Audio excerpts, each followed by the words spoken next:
సహజముపలబ్ధం. అమ్మా నీ కబరీ బంధంలోంచి సువాసన వస్తోందమ్మా అన్నారు. ఎప్పుడు రావాలి సువాసన? ఎక్కడి నుంచి వస్తుంది? పువ్వులు పట్టుకొస్తేనే సువాసన వస్తుంది, లేకపోతే అగరత్తు వెలిగిస్తే వస్తుంది. అసలు ముందు పుష్పాలతో మీరు పూజ చేయకుండా ధూపం వేస్తారా?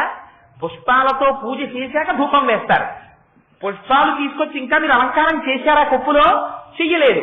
మీరు మానసికంగా వెళ్ళినా అంతే దాని అర్థం. ఆ కొప్పులోంచి సువాసన వచ్చేస్తోంది. ఇదేమిటమ్మా? సహజముపలబ్ధం. పైగా అమ్మ చిత్రం ఏమిటో తెలుసా? ఇంతకు ముందు నువ్వు పువ్వులు పెట్టుకుని పెట్టుకుని పెట్టుకుని పెట్టుకుని రకరకాల పువ్వులన్నీ పెట్టుకోవడం వల్ల ఆ కొప్పుకి సువాసన వస్తోంది అనుకుందామంటే, అమ్మా ఇది పువ్వులు పెట్టుకోవడం వల్ల వస్తున్న సువాసన కాదు, ఆ జుట్టుకి సహజంగా సువాసన ఉంది. అది విచిత్రం. ఇది నచ్చీరుడు నమ్మలేదు. పరమశివుడు రాసిచ్చాడు శ్లోకం, పార్వతీదేవి యొక్క కేశపాశమునకు సహజ సుగంధం ఉన్నది అని. అదేమిటయా జుట్టుకి సువాసన ఎక్కడ ఉంటుంది? నేను నమ్మనన్నాడు. నువ్వు వెళ్ళి చెప్పరా ఈ మాట అన్నారు పరమశివుడు రాజ్యసభలో. నేను చెప్పను, నేను నమ్మను, ఎలా ఉంటుంది సువాసన అన్నాడు. నీకు అనారోగ్యం వస్తుందన్నాడు. ఆయనకి అనారోగ్యం వచ్చి శుష్కించిపోయాడు. అప్పుడు మళ్ళీ పెద్ద గ్రంథం ఒకటి రాశాడు. రాసి అమ్మవారిని అయ్యవారిని ఉద్దేశించి స్తోత్రం చేశాడు. మళ్ళీ ఆరోగ్యం వచ్చింది. అందుకని సహజముపలబ్ధం సుమనసః.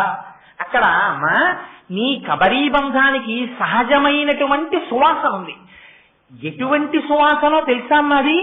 వసంతస్మిన్ మన్యే వలమధన వాటి విటపినాం. అదిగో దేవేంద్రుడున్నాడే, ఆ దేవేంద్రుడి యొక్క తోటలో ఉద్యానవనంలో కల్పవృక్షం ఉంది. ఆ కల్పవృక్షానికి పువ్వులు పూస్తాయి. అందరూ కల్పవృక్షం దగ్గరికి వెళ్ళి మాకు కల్పవృక్షం పువ్వు దొరికితే బాగుండు, తల్లో పెట్టుకుందాం అనుకుంటారు. ఆడవాళ్ళందరూ పువ్వులు వంక చూస్తారు. చూసి ఏమనుకుంటారు? ఇది ఐదోతనానికి గుర్తు, మేము సువాసినులం కదా, ఈ పువ్వు మేం కబరీ బంధంలో పెట్టుకుంటాము అనుకుంటారు. కానీట కల్పవృక్షానికి పూసిన పువ్వులు అమ్మవారిని చూసి అనుకుంటాయిట, అబ్బా అమ్మవారు తీసుకెళ్లి మమ్మల్ని కొప్పులో పెట్టుకుంటే బాగుండు, అంత సువాసన కొప్పుకి ఎలా వస్తుందో మేం కనిపెట్టాలి అనుకుంటాయిట. ఇదమ్మా చిత్రం. సామాన్యమైన స్త్రీకి ఉండే కబరీ బంధానికి నీ కబరీ బంధానికి ఇది తేడా అమ్మా అన్నారు. ఎంత విచిత్రం! కల్పవృక్షానికి పూసినటువంటి పువ్వులు అమ్మవారి కొప్పులోకి వెళ్లి కూర్చుని అమ్మవారి కొప్పు నుంచి వచ్చేటటువంటి సువాసనలు పీల్చాలనుకుంటాయిట. ఇందులో రహస్యం ఏమిటో తెలుసా అండి? శాస్త్రోక్తంగా అమ్మవారి యొక్క ప్రాణప్రతిష్ఠ చేసి పూజ చేయబడినది అని గుర్తు ఏమిటో తెలుసా? అపారమైనటువంటి సుగంధం వస్తుంది. ఎక్కడా లేనటువంటి చిత్ర విచిత్రమైన పుష్పజాతుల నుంచి వచ్చేటటువంటి సువాసన ఏది ఉన్నదో, మరునాడు మీరు నిర్మాల్యం తీయడం కోసం పూజామందిరం తలుపులు తీసి లోపలికెడితే అరవిరిసినటువంటి చంపక, అశోక, పున్నాగ, సౌగంధికములను పూజ చేస్తే ఎటువంటి సువాసన వస్తాయో అటువంటి సువాసనలు పూజామందిరంలోంచి వస్తాయి. అవి ఎక్కడి నుంచి వస్తాయి? అమ్మవారి యొక్క కబరీ బంధంలోంచి వస్తాయి. ఎవరైనా ఈ శ్లోకం వింటున్నప్పుడు వాళ్ళ మనస్సు నిలబడింది అనుకోండి, అమ్మవారి కబరీ బంధాన్ని మానసికంగా ఒక్కసారి దర్శనం చేశారనుకోండి, ఆ పువ్వులు కనపడినా, కబరీ బంధం కనపడినా, ఆ జుట్టు కనపడినా, వాటి మెత్తతనం కనపడినా, వాటికి ఉన్న సువాసన మనస్సులో ఆఘ్రానించినా, దేవేంద్రుడి కల్పవృక్షానికి పూసిన పువ్వులు కూడా అందులో చేరడానికి చేసేటటువంటి ప్రయత్నాన్ని మనస్సులో ఊహించి, మా ఇంత గొప్ప కబరీ బంధమా అని మనస్సులో అనుకున్న తక్షణ ఫలితం ఏమిటో తెలుసా అండి? వచ్చిన మబ్బు కురిసేసినట్టు ధునో తుధ్వాంతం అజ్ఞానం విరిగిపోతుంది, తీసేస్తుందంటే అమ్మ వారి మనస్సు భక్తి వైపుకి తిరిగిపోతుంది. ఇదిగో అలా చెయ్యగలిగిన అపారమైన శక్తి అమ్మవారి కబరీ బంధానికి ఉంది.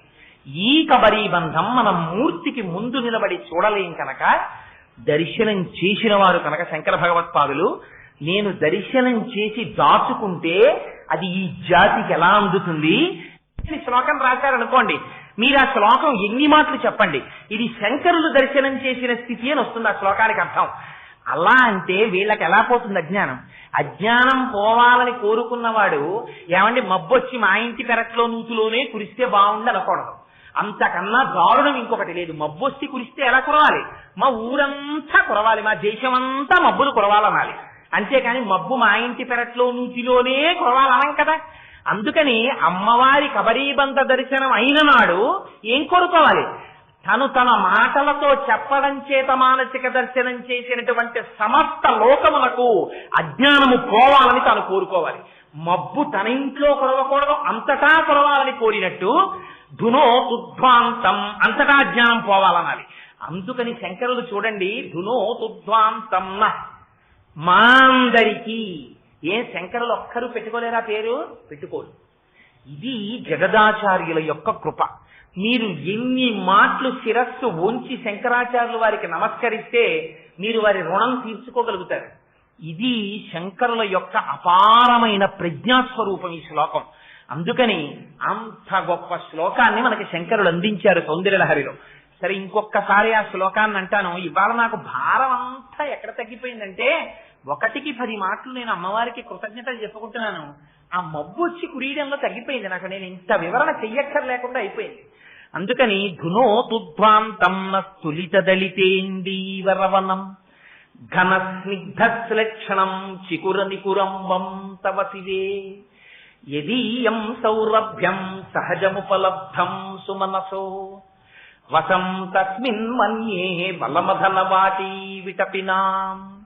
కాస్త తప్పులు లేకుండా ఉచ్చారణ చెయ్యగలిగినటువంటి ప్రతివారు, ప్రత్యేకించి సువాసినులు, ఈ శ్లోకాన్ని నేర్చుకుని ప్రతిరోజు ఒక్కసారి చదువుకోవడం నేర్చుకోండి. నేర్చుకున్నారా? అమ్మవారి కబరీబంధాన్ని, ఆ పువ్వుల్ని చూశారా? జన్మ జన్మలకు యోగ్యుడైనటువంటి భర్త లభించి తరగని ఐదోతనంతో భర్త చేతులలో వెళ్ళిపోయేటటువంటి అదృష్టాన్ని పొందుతారు. అందుచేత అంత పరమోత్కృష్టమైన శ్లోకం. సరే, శంకరులు ఈ శ్లోకంలో చేసినటువంటి గొప్ప ప్రయోగాన్ని విన్నారు. ఇంకొక శ్లోకం, ఆ శ్లోకంలో శంకరాచార్యులు వారు అంటారు, ఒక్కొక్క శ్లోకంలో ఒక్కొక్క ప్రయోగం చేశారండి. అందుకే దానికి సౌందర్య లహరి. లహరి అంటే నీటి బుగ్గ పైకి తన్నినట్టు తన్నింది శంకరాచార్యుల వారి నుంచి. తప్ప అది ఎక్కడో కూర్చుని ఆలోచించి ఇది ఎలా రాద్దాం అది ఎలా రాద్దామని రాసింది కాదు. వారు చేసిన దర్శనాల్ని తీసుకొచ్చి మనకు అందించారు. ఇంకొక శ్లోకం ఇస్తారు చూడండి శంకరాచార్యులు వారు. ఈ శ్లోకం కూడా మీరు మానసికంగా దర్శనం చేశారనుకోండి, అసలు దాని ఫలితాన్ని నేను చెప్పలేనన్నారు శంకర్. అసలు ఫలితం చెప్పాల శంకరాచార్యులు వారు.